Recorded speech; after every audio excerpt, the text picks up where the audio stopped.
The gavel crashes, resounding through the quiet courtroom like thunder booming over a midnight desert sky.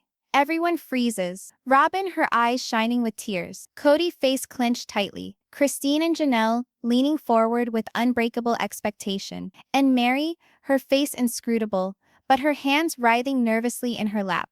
The judge's voice pierces the quiet.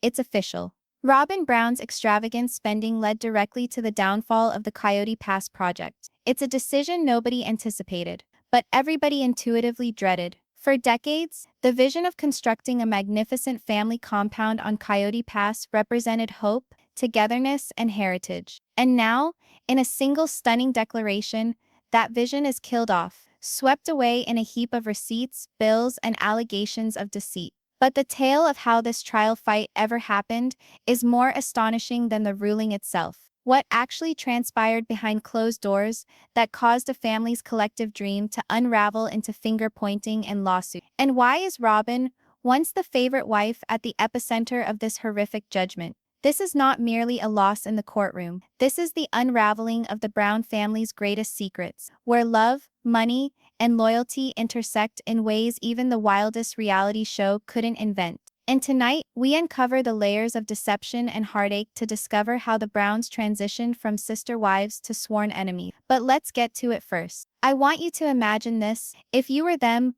would you fight to preserve the dream or reveal the truth, even if it killed everything? Comment your thoughts below, because your opinion of this soap might be the most crucial voice in this courtroom. The scene flashes back months prior to this decision, to when Coyote Pass was still just an idea, when Cody had stood before his wives with big plans. He had envisioned the picture like a masterful storyteller. 5 big houses nestled on the land, linked by communing gardens and meandering paths. A kingdom, he had said, where their kids and grandkids would flourish. It was big, but for a moment, everybody wished to believe. Robyn, though, existed in a world of her own. While Christine and Janelle pinched and scraped, Robyn's extravagance became increasingly impossible to ignore. Designer sofas, exclusive shopping excursions, high-end holidays, they mounted up. Initially, the family hushed about it. Then the hushed tones escalated to angry rows. Eventually, those rows ended up in the courtroom. This wasn't about money, it was about trust, loyalty, and betrayal. And where betrayal creeps into a marriage, or 4 of them, the cracks can no longer be concealed. The courtroom carried a faint scent of waxed wood and unease. You could sense it in the beads of sweat on Cody's brow beneath the glare of the lights, the thinned lips of Christine, the white-knuckled grip of Robyn's hands around tissues like they were a lifeline. The judge riffled through the pile of financial statements, receipts, and bank statements. Each page was a knife to the illusion that the Browns had once lived in. And that's when the first jarring detail came out.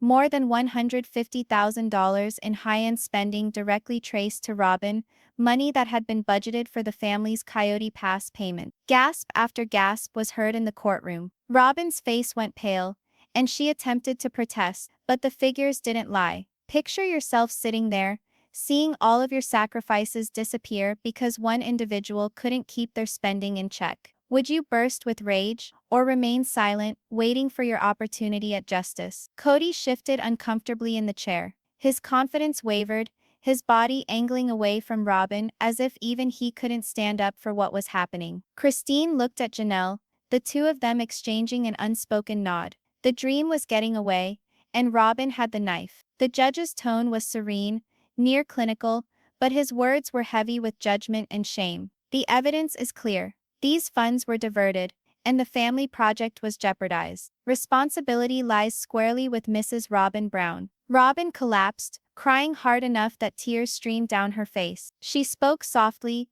barely audible. "I didn't mean to. I thought Cody said it was all right." But no one bent down to comfort her. Not Cody, not Meri, not Christine or Janelle.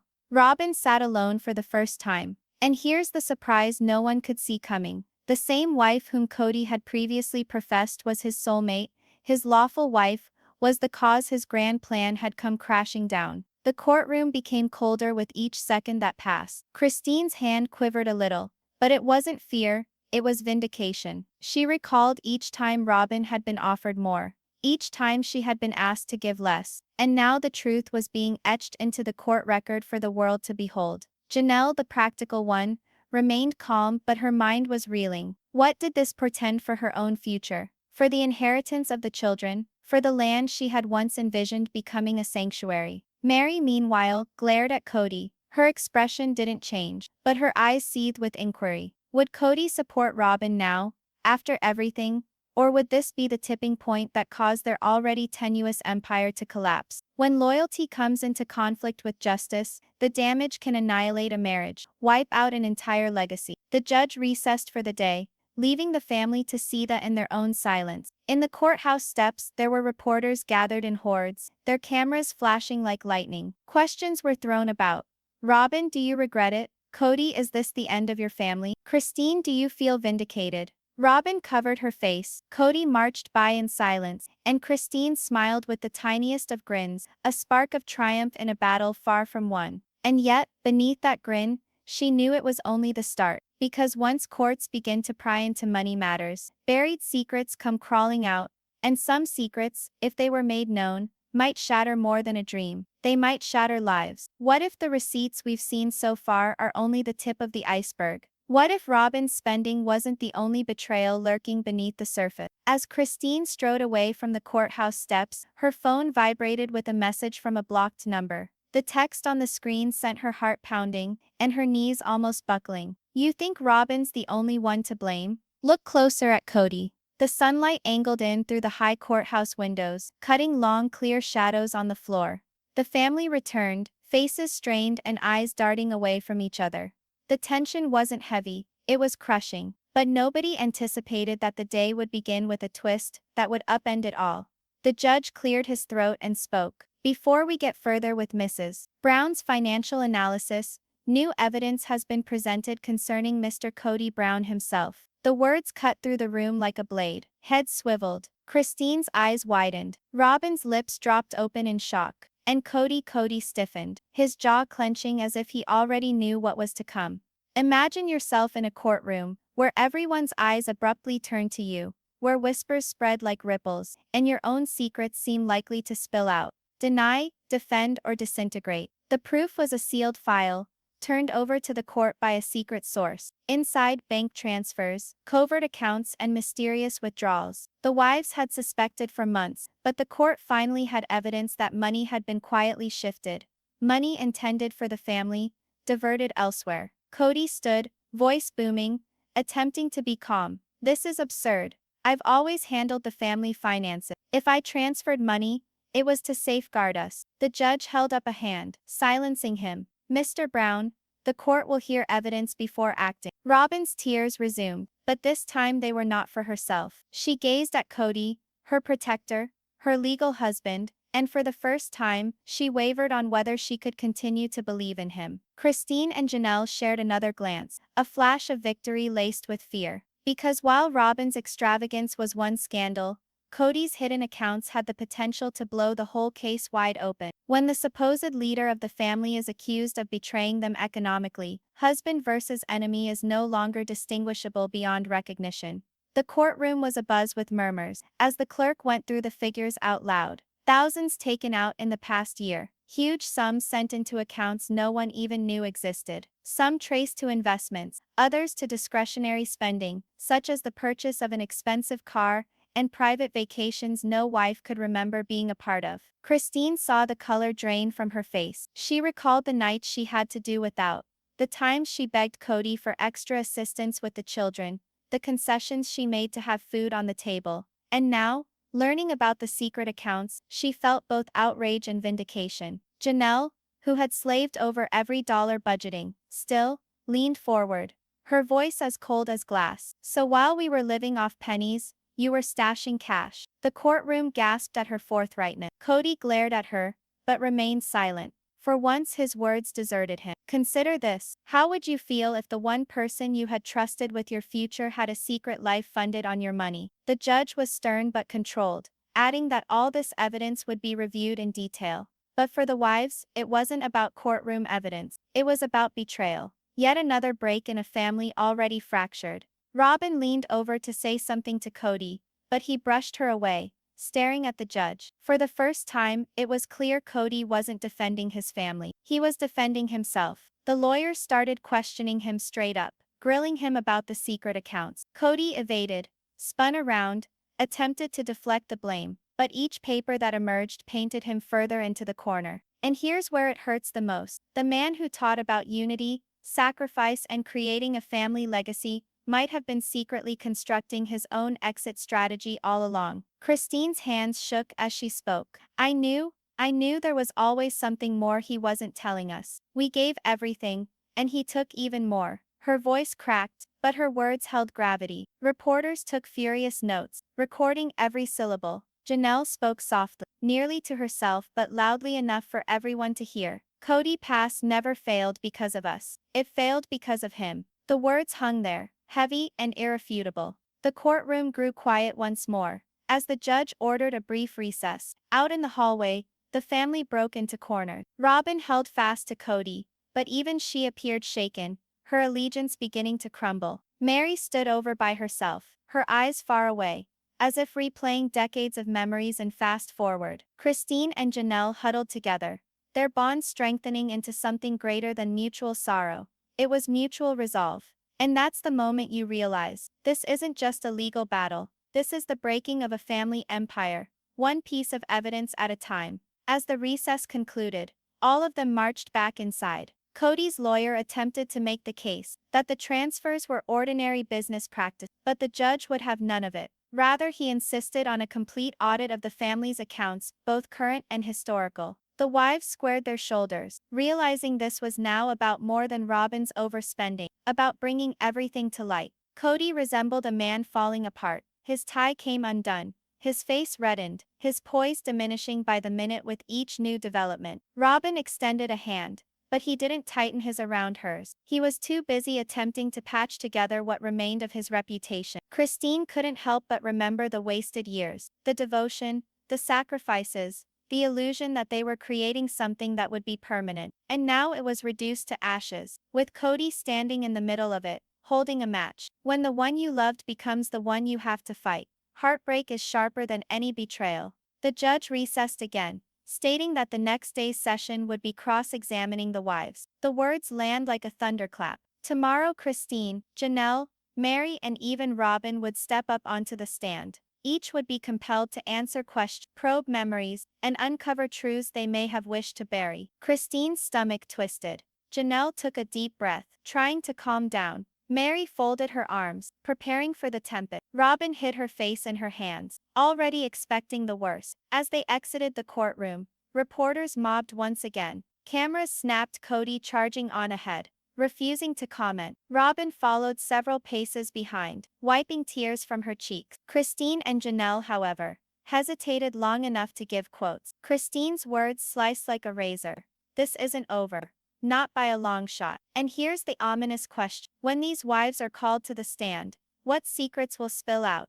And who will make it through the backlash? That evening, as Christine made her way home to her peaceful residence, she was handed yet another anonymous note. The previous one had incriminated Cody, but this one was shorter, terser, and even more sinister. Ask Meri about the land deal. She knows more than she's saying. Session 3. The doors of the courtroom creak open. Reporters lean in, cameras snapping wildly. Today is not just any day. It's the day the wives get on the stand. One by one, they'll sit before the judge, the attorneys, and the truth. And the world will hear their secrets at last. The judge glances down from the bench, voice firm. Now, witness testimony will continue. Mrs. Christine Brown, you will be first. Christine rises slowly, her shoulders squared, her eyes fixed straight ahead. The room is silent except for the shuffle of her footsteps. She places her hand on the Bible, swears the oath, and sits. Her face is calm, but her heart pounds so loud it feels like everyone can hear it. Imagine this, after all those years of not speaking up, of silencing your hurt, of keeping your rage in check, now you're handed a microphone, and the world is paying attention. What would you say first? The attorney doesn't dawdle. Mrs. Brown, please explain to the court how Coyote Pass's financial burden affected you personally. Christine's voice trembles at first, but it becomes clearer as she speaks. We sacrificed everything. I budgeted, I sacrificed, I went even without necessity, so my kids wouldn't suffer. and meanwhile money was being squandered. We were promised a future, a house, a family heritage, only it was all a sham. Her words cut through the air. Robyn squirms uncomfortably, holding her tissue tighter. Cody scowls at Christine, but she doesn't. She's waited too long for this moment. And this is the truth that hurts the most. Sometimes the very people you love most are the ones who construct your cage and call it a home. The lawyer continued. Did you ever suspect Cody or Robyn of mismanaging funds prior to this court case? Christine nods, her eyes shining. Yes, I saw the signs. I heard the excuses. But whenever I asked questions, I was told to trust the process. And I did, because I believed in the dream. But that trust cost me everything. Gasps ripple through the courtroom. Robyn whispers something under her breath, her face red with shame. Cody clenches his fist, his body rigid with anger. The judge scribbles notes, expression unreadable.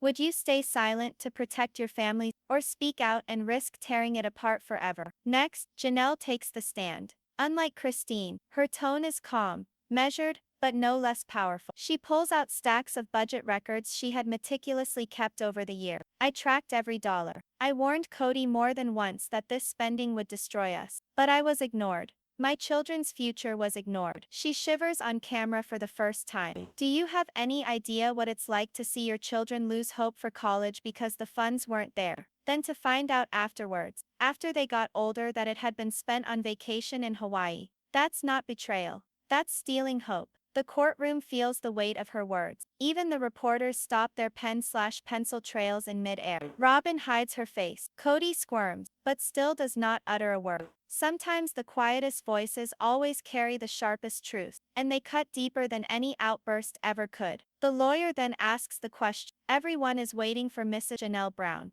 In your opinion, who bears the greatest responsibility for the failure of Coyote Pass? Janelle exhales slowly. Robyn's spending lit the fire, but Cody's lies poured the gasoline. The words hang heavy, echoing in every corner. Robyn bursts into quiet sobs. Cody slams his hand on the table, the judge immediately warning him order. Christine watches with a small, sad smile. It wasn't joy, but the satisfaction of truth finally spoken aloud. And then it's Meri's turn. The courtroom buzzes because Meri has always been the wild card. Sometimes loyal, sometimes distant. Her silence has often hidden more than her words revealed. As she takes the stand, her face is unreadable, but her eyes betray years of bitterness. The lawyer begins gently. Mrs. Brown, can you share your perspective on the Coyote Pass project? Meri bends forward, her tone steady but cutting. From the start, I never thought it would work. Not that it wasn't feasible, but because I didn't think Cody could be trusted to finish. The room murmurs with gossip. Cody's eyes go wide. That's not true. He insists, but the judge bangs the gavel. Mr. Brown, one more interruption, and you will be ejected. Meri goes on, her voice firm. I remained quiet because each and every time I spoke out, I was silent. But as the truth is being revealed here today, I will say it clearly. Cody made vows he never had any plans to uphold. He manipulated us. He manipulated our faithful. And Robyn was always in the middle. Can you imagine carrying the weight of betrayal for years, only to finally drop it in a single moment? That's the power Meri unleashed. But then comes the twist no one expected. The lawyer shifts gears. Mrs. Brown, there's been mention of a land deal. Do you know anything about this? The courtroom takes a collective breath. Here is the anonymous message Christine had received, now before them in open court. Meri's eyes flash. Hesitation, fear, calculation, all crossing her face in a second. I know there was discussion about selling off some of the land, but it wasn't my suggestion. It was Cody. The room is filled with the blast of whispers. Cody's face turns red. Lies. He yells, but once again the judge quiets. The lawyer confronts Meri. You're saying Mr. Brown tried to sell Coyote Pass property behind everyone's backs, without telling the family? Meri nods slowly, her voice breaking. Yes, he told me it was for the best, that no one else needed to know. I didn't want to be part of it, but I stayed quiet because I was scared. The courtroom erupts. Reporters scribble furiously. Cameras flash, and Robyn's sobs grow louder. Christine and Janelle look at each other, both stunned yet unsurprised. And here's the terrible reality. When betrayal from the highest level occurs, silence is not loyalty, it is complicity. The judge thumps the gavel, calling for order. We will recess until tomorrow morning. This court has much to consider. His tone is firm, but the tempest has already been unleashed. As the family gets out, there is chaos surrounding them. Reporters yell questions. Fans scream. cameras pour. But in all the din, Christine sees Meri standing alone, tears streaming quietly down her face. For the first time, it seems as though Meri has shattered her silence, but at what expense? Later that evening, Christine gets another anonymous message. This one is just 3 terrifying words. Look at Robyn's house. The night air was heavy with silence. As Christine read the anonymous message again, look at Robyn's house. The words glowed on her phone like a warning she couldn't ignore. Her mind raced, what could possibly be hidden there? The next morning, the court was buzzing even before the session began. Rumors spread quickly, and whispers filled the hallways like smoke before a fire. The judge entered, his gavel bringing silence. This court has received a request to examine additional evidence concerning property associated with Mrs. Robyn Brown. We will now review this matter. Gasps swept across the room. Robyn's face went pale. Cody shifted in his seat, restless, his hands gripping the edge of the table. Christine leaned forward, her heart pounding. Imagine sitting in a courtroom where the secrets you thought were long buried were about to be dragged into light. Would you pray for mercy or prepare for war? The attorney showed photographs of Robyn's sprawling estate and financial records of repairman invoices, secret safes, and storage units rented under her name. Christine and Janelle exchanged a look of disbelief. This was more than spending, it was hiding. The lawyer continued, we suspect that perhaps Mrs. Brown hid certain assets from her family as well as from this court. The room shuddered with gossip. Robyn began to weep into her hands. No. This can't be. I just was fighting for my own, she wailed aloud. But the judge ordered her to pipe down. And the answer to one question everyone had to ask, was Robyn a dupe of Cody's machinations or a fellow conspirator? Christine's chest tightened as she listened. She thought back to all the times Robyn had played the victim, crying her way out of accountability. Was this the final proof that Robyn wasn't just careless, she was complicit?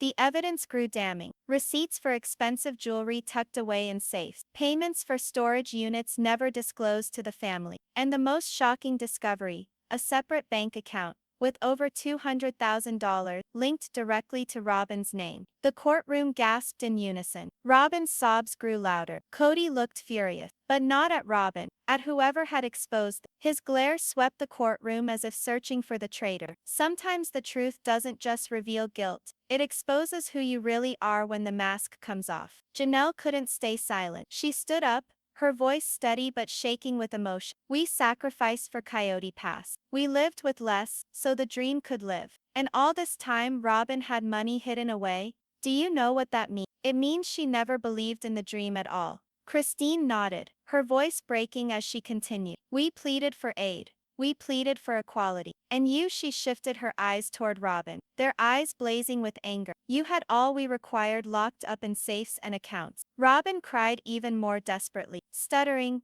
I didn't mean to hurt anyone. I was just afraid. Cody instructed me to hoard it. For us, for emergency. The courtroom hushed louder. Was Cody using Robyn as a cover? Or was Robyn covering for Cody? And here's where it's just too much to bear. In Betrayal, sometimes the bad guy isn't one guy. Sometimes it's 2 guys, together in deceit. The judge insisted on order, and passed a decree demanding an immediate inspection of Robyn's home and accounts. The electricity in the room was electric tension. Robyn clung to Cody, whispering frantically. He didn't even look at her. His jaw was tight, his eyes dark, his silence louder than words. Outside, reporters swarmed. Robyn, do you deny hiding money? Cody, are you behind this account? Christine, do you feel vindicated? Cameras flashed, microphones shoved forward. The Browns were drowning in questions they couldn't answer. Inside the courthouse, emotions reached a breaking point. Meri, who had been mostly silent,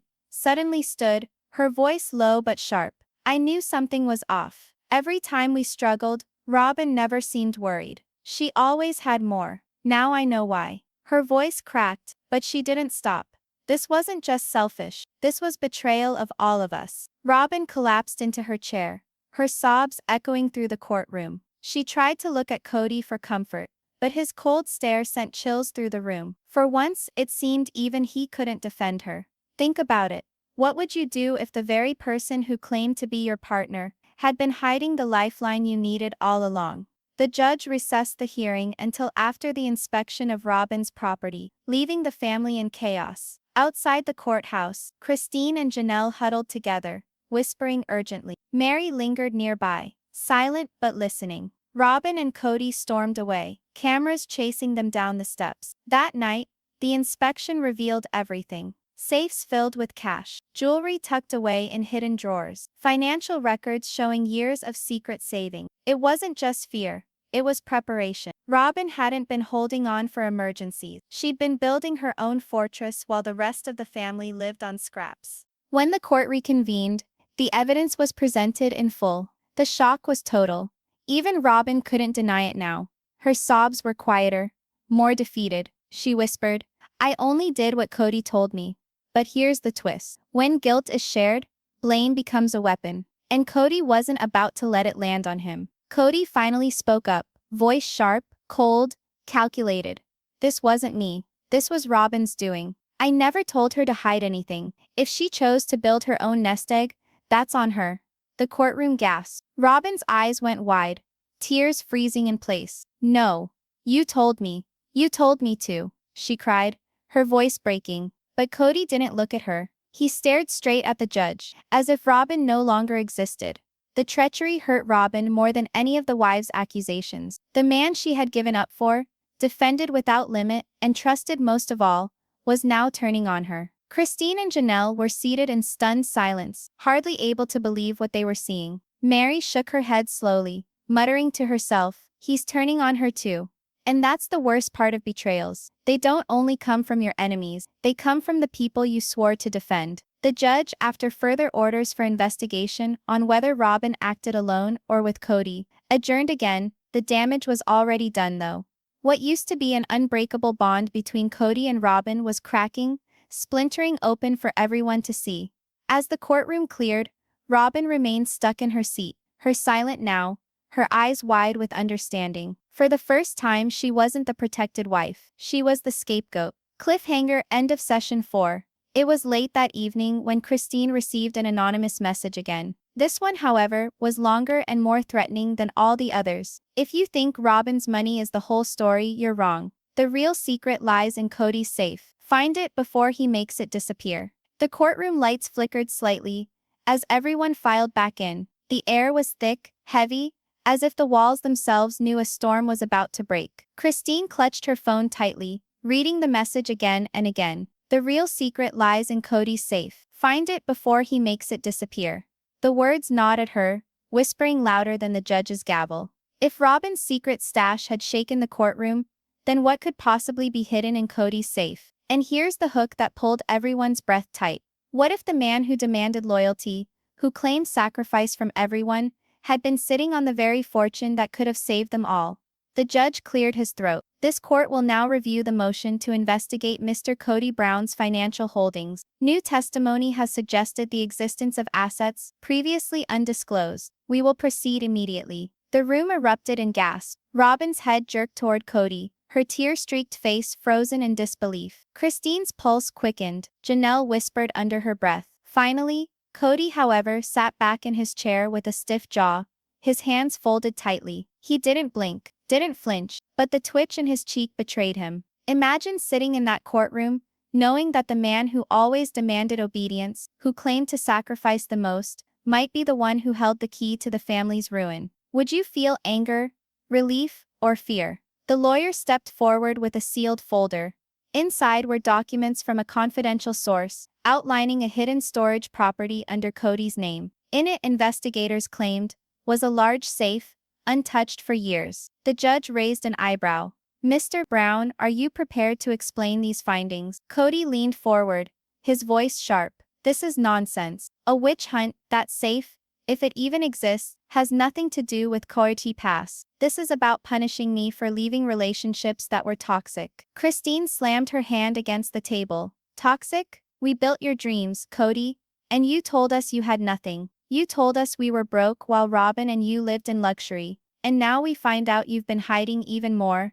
The room buzzed with murmurs, reporters scribbling furiously. Robyn buried her face in her hands. And here's where the knife twists. Sometimes the truth we fear isn't about what's missing, but about what someone never wanted us to see. The court ordered immediate access to the storage property. Within hours, deputies cracked open the safe. What they found sent shockwaves through the courtroom the next morning. Inside the steel box were stacks of cash, gold coins, and legal documents, land deeds, investments, and secret accounts stretching back years. But the most damning item was a recorded contract. Cody transferring property rights solely to Robyn, cutting Christine, Janelle, and Meri out completely. Christine's heart sank as the evidence was displayed. She felt the betrayal in her bones. This wasn't just about money. It was about trust, about years of sacrifice and loyalty thrown into the fire.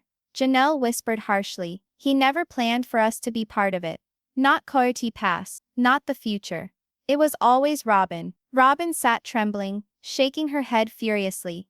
"No, I didn't know about this." But her words were drowned by the murmurs rising like thunder in the room. And here's the question ripping through everyone's minds. How do you rebuild when the foundation itself was built on lies? The judge's voice was stern. "Mr. Brown, these assets should have been disclosed. This court will investigate whether fraud has occurred in relation to the property and the family's joint investments." Cody's mask cracked. He slammed his fist on the table. "I built this family. I earned that money. None of them would have had anything without me." His voice roared, shaking the walls. But instead of respect, he was met with silence. Cold, heavy silence. Christine rose to her feet, her voice trembling but fierce. "You built nothing but illusions, Cody. We gave you everything. Our youth, our years, our loyalty, and all you gave us back was betrayal locked in a safe." The crowd gasped, reporters capturing every word. For the first time, Cody looked rattled, truly rattled. But sometimes, when a man loses his grip, that's when his darkest truths finally spill out.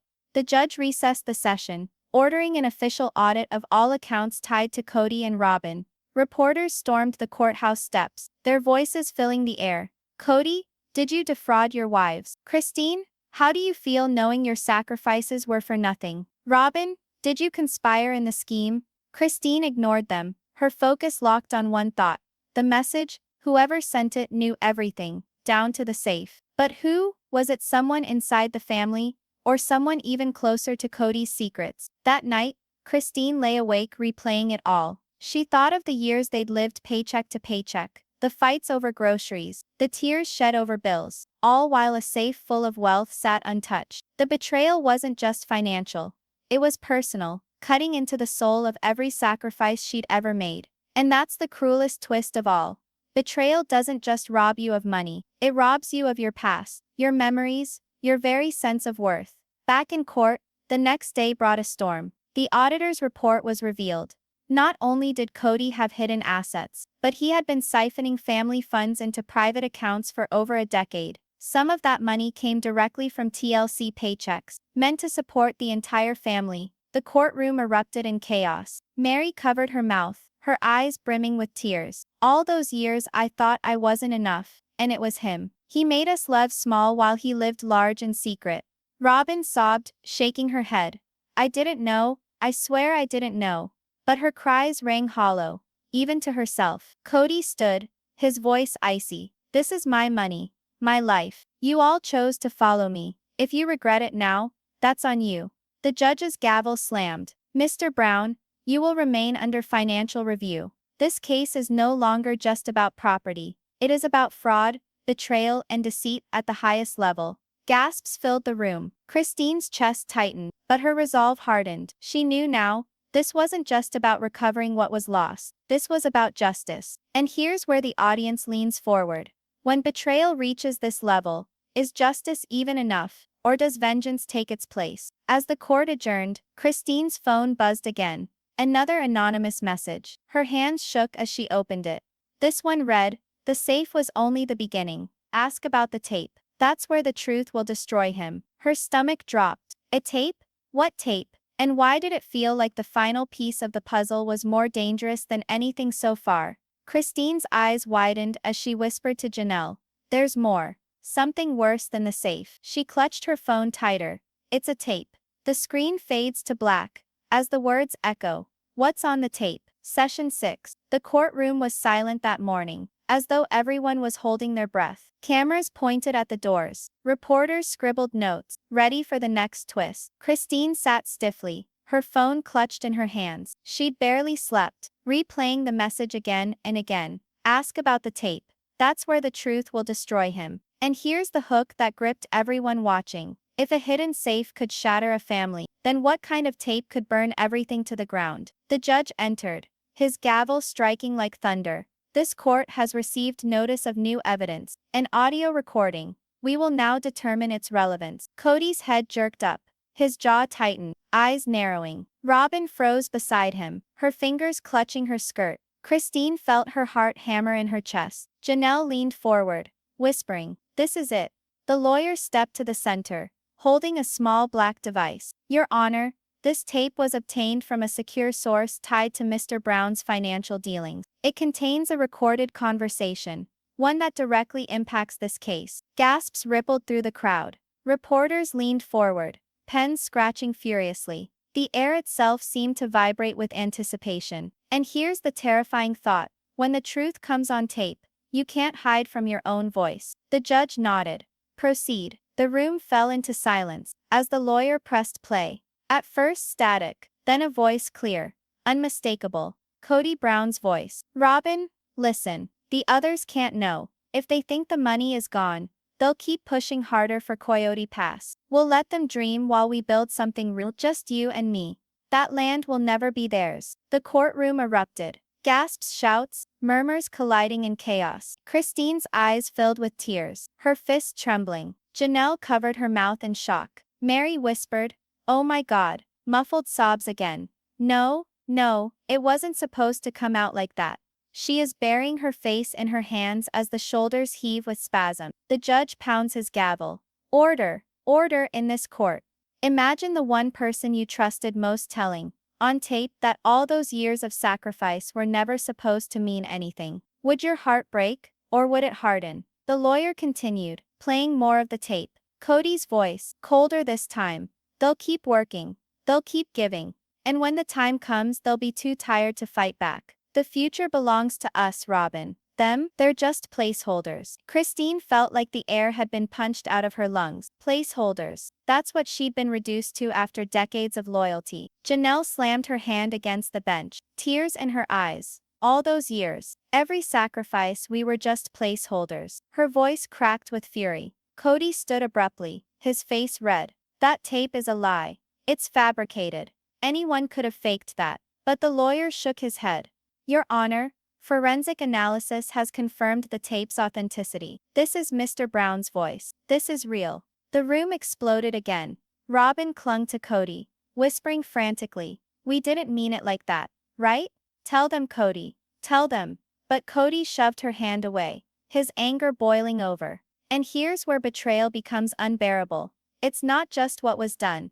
It's hearing the proof with your own ears. Christine rose slowly, her voice trembling with both pain and strength. "You told us we were building a family. You told us Coyote Pass was our dream. But all along you were laughing at us, using us. We weren't wives, we were pawns in your game." Tears streamed down her face, but she didn't falter. The crowd listened in stunned silence. The judge leaned forward, his face stern.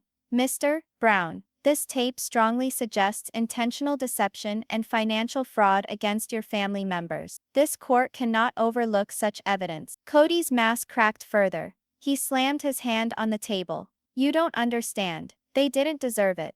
Robyn and I, we were the future. The others, they were holding me back." The words spilled out before he could stop them. The silence that followed was devastating. Christine's heart shattered all over again. Janelle shook her head, whispering, "He really believes that." And here's the gut punch. Sometimes the tape doesn't just reveal lies. It reveals exactly who someone has been all along. Reporters rushed to the doors, desperate to break the story. Cameras flashed, capturing every tear, every furious glare. Robyn sobbed uncontrollably, muttering, "We didn't mean to hurt anyone. We just wanted a future." But no one was listening. Not anymore. The judge recessed the hearing to allow the prosecution to formally review the tape. But the damage had already been done. Outside, the courthouse steps were chaos. Christine and Janelle were swarmed with questions. "Do you feel vindicated? What will happen now? Did you always suspect Cody?" Christine didn't answer. She couldn't. Her mind was stuck on one word from that tape. Placeholders. That's what she'd been to him. Not a wife, not a partner, just a placeholder. That night, the Browns scattered. Meri sat alone in her car, tears streaming down her face. Robyn locked herself in her room, refusing to speak. Janelle paced the floor, her anger too sharp to let her rest. Christine stared out the window, her heart torn between grief and fire. Her phone buzzed again. Another anonymous message. This one made her blood run cold. The tape you heard is only part of it. There's another recording, one that proves everything. And here's the question burning in her chest. If the first tape could rip apart a family, what could the second one do? The next day, the judge reconvened. Before the lawyers could speak, Christine stood up.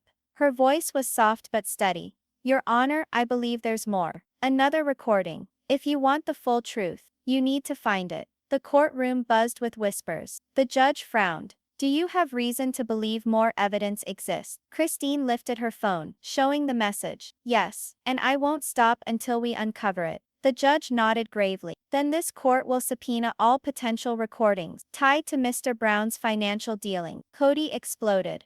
This is harassment. I won't let you dig through my life like I'm some criminal. His voice cracked with fury, veins bulging in his neck. But his protest only made him look smaller, weaker. Robyn clutched his arm desperately, whispering, Cody, please stop fighting it. We can't. But he ripped his arm away, his glare icy. Siri, through your finish now we box. Nemach than the start 3 parts.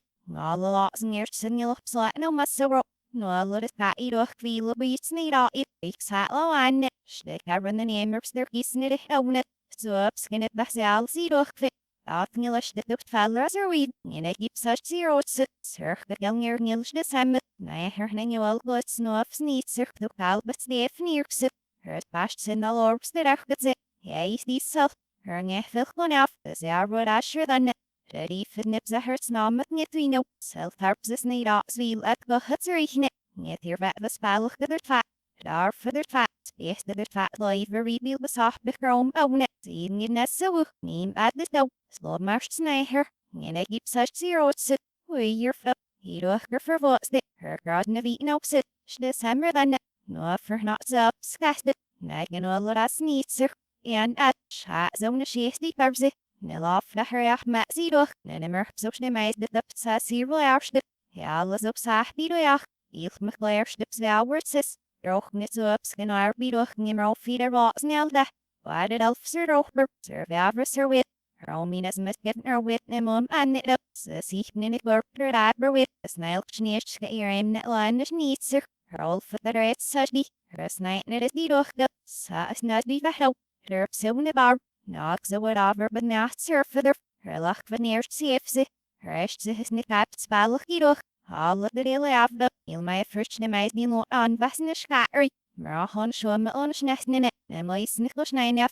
Daar verfen de schuich gezacht neem ik daar wel ook zit. Niemand waar wat is niet de wet zit. Nou Albert Sim, der wolf niel stas dit. Nee, ze is niet stielen af verwacht, a sheer wil kat wil bachboos is nergens de eerste, but wat snel laatste nou. Special verwacht, but ze riechen het. Of ik ze stas de depth snel laatste ziel koek. Zelf, maar het is barra eer like it. Nee, braaf het beste graag er we joan. Met give er veel op het zijn al we joan net. Zal not zal er als we. Not we over a huis. Hier doch, vast er a huis. Maar step niet hier silver. Dat is niet zich. Hou me neem het veel op no wonder. Zal laat ze zit. Het eerlijk ben hem raps beest zo.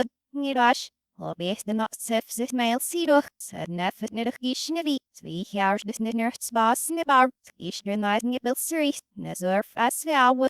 Elus die bod het bak je weer naast de dap. Nishin I vina met zit onder van Sah bidoyach de we zit met bi. Niet in het wiel but valer verpzet dosser. Ik kom net gams. Neges er keeps het lof zelf zie doch. Reelt niet roger wat zet zelf meer roger. Njal nemer roep zelf zich na lach abben gefallen wie. Heel er billet niet zin niet eerst zich rood stemde en Albert Sim rook niet roger de daver pzahi. Albert Sim wat hij zo is en zit meer rood van fino met zegt nezer biw. Her na hielen af net neely, shenif is alweer durchgesagt, het ja hibis loog de njan is doenzer, jouw ne kalten en aiden erbzil eerst no, niet saar wat zerichne, snach geld zat zui, farber her na erp se wanders, sashner snagget de schnee sneetzer, schach gil beziver op zwouwe, meen running it hier wehel waten in a bar, net falling it on zahischles ningil bushlow, hier hier ich gesund zahisch is alle risch no wechel wanders, hielisch never careful neetzer, man adverbs there wood.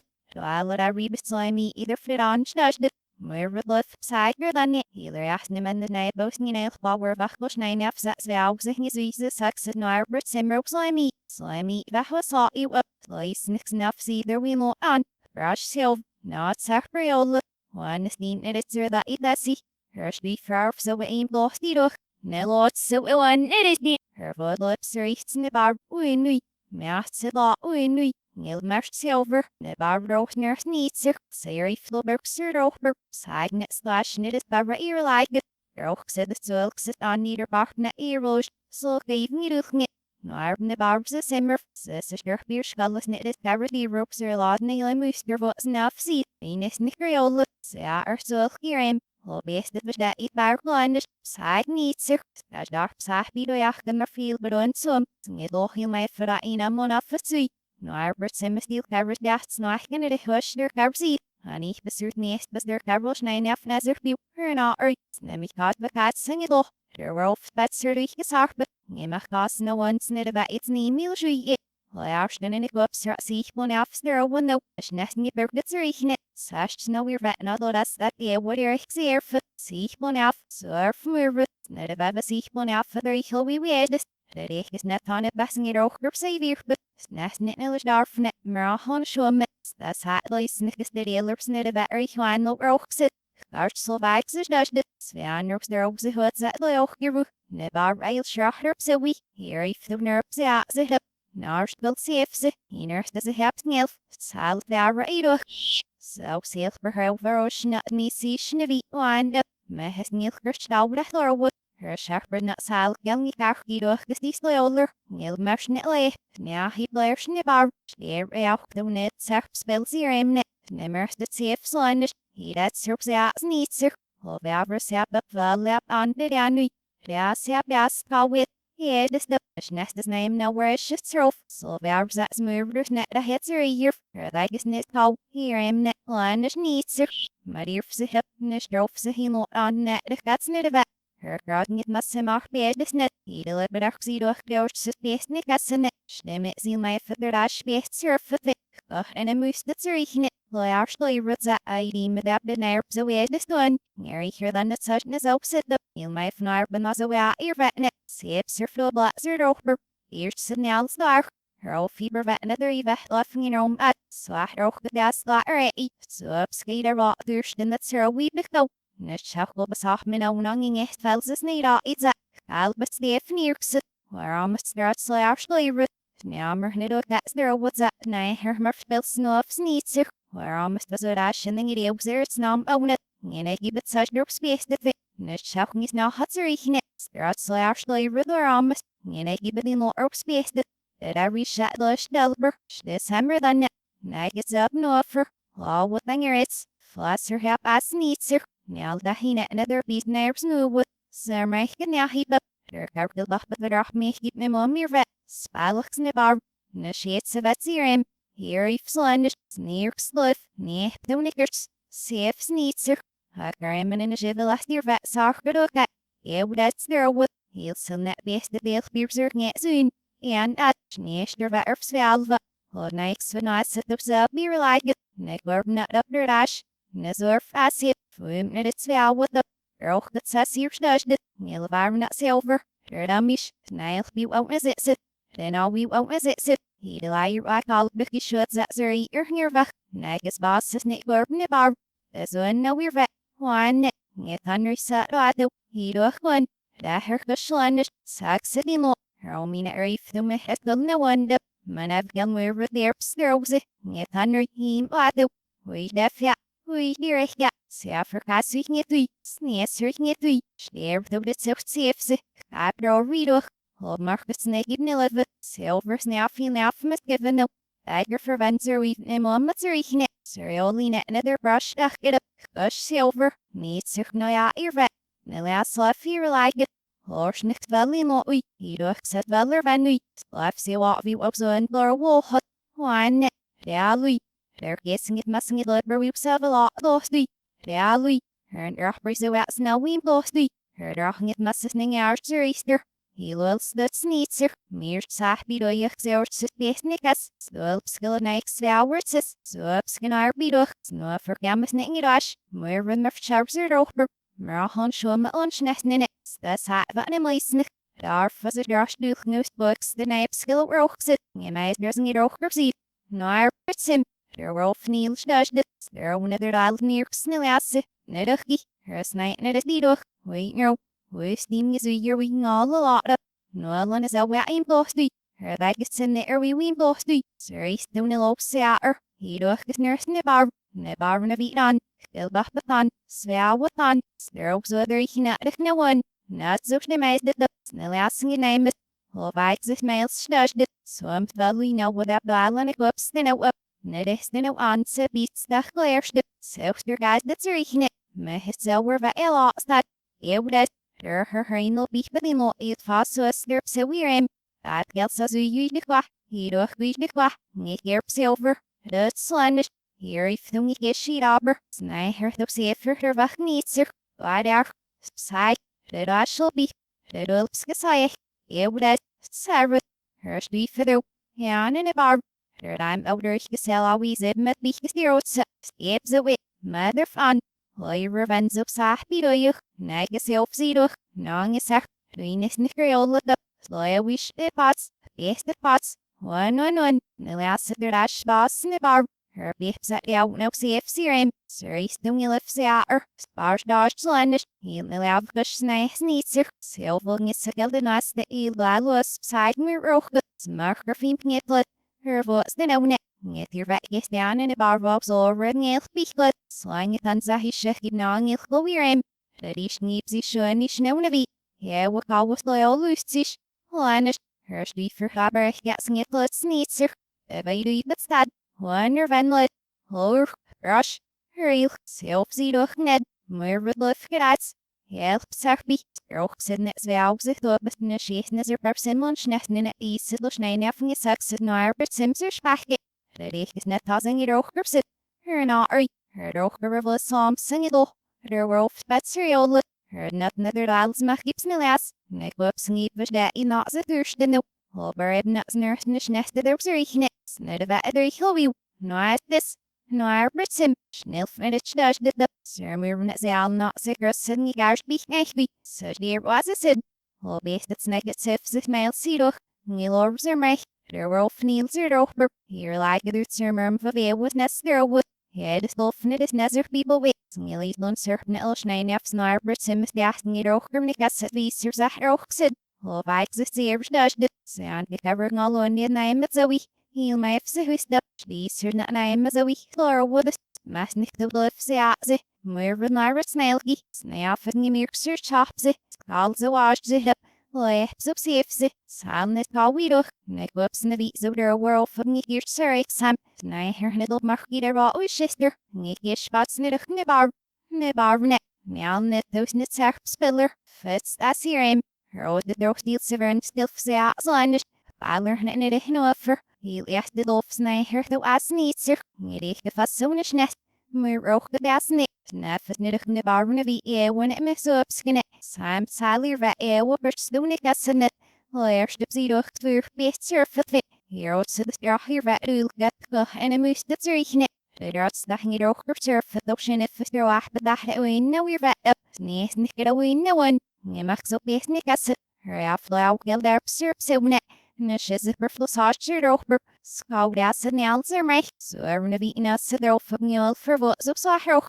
Nebesne chest, net hier vet zuli, sah bidoyach zul such no widoch, sat ne se versel besnik as se ramas, no but the slush sterwood, snihing merstu, shdes hemmen de boish, macht san no up no snitzer, please met me roch dat za, ich get so in besnik as na so vervedo, no shine merst fa hurry fa, gulch nish get landish nitzer, nearly real my fingeril, nurse dit. Slow healer thirst at some zero help. Thirst the theory of the sits the afname menu.